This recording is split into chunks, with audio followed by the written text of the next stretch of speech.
क्या आप ये चाहते हैं कि आपकी दुकान पे गाहकों का रश लगा रहे?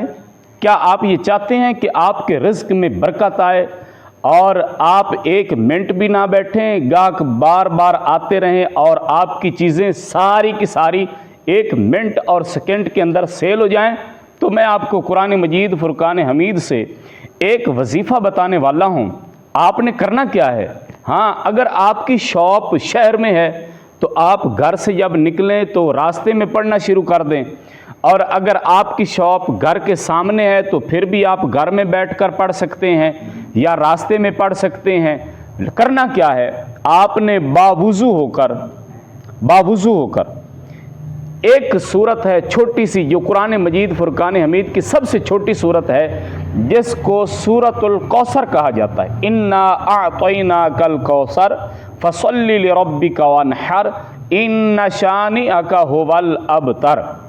ये आपने याद कर लेनी है। कुरान मजीद फुरकान हमीद से याद कर लें, या छोटे छोटे आजकल पॉम्फलेट भी मिलते हैं, उनके ऊपर भी लिखी होती है, उसको याद कर लें।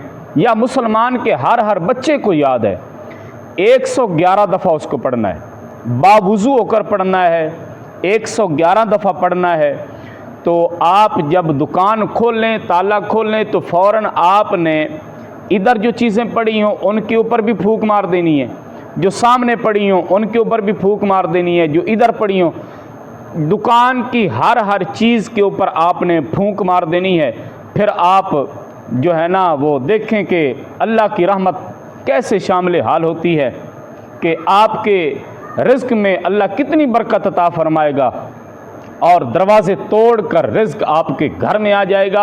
आपकी दुकान के ऊपर गाहकों का रश लगा रहेगा। देखने वाले कहेंगे पता नहीं ये क्या अमल करता है। वो आपसे पूछने पर मजबूर हो जाएंगे कि आप कौन सा अमल करते हैं कि आपकी दुकान पर गाहकों का रश लगा रहता है।